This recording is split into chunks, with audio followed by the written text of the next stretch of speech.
Video చూడండి sir.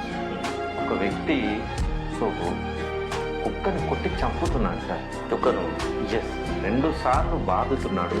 Video తీసే వ్యక్తి వీడియో తీస్తున్నాడు.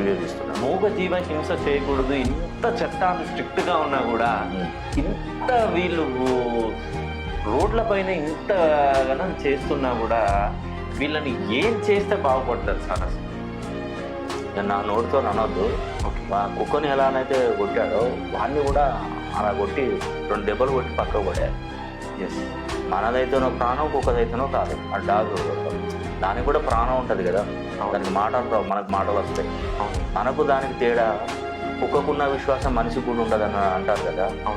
చూడండి, మనల్ని ఆ మూగజీవాన్ని అలా కొట్టడం, అది ఎక్కడ, ఏ ప్రాంతంలో, ఏ స్టేట్లో జరిగిందో మనకు తెలియదు.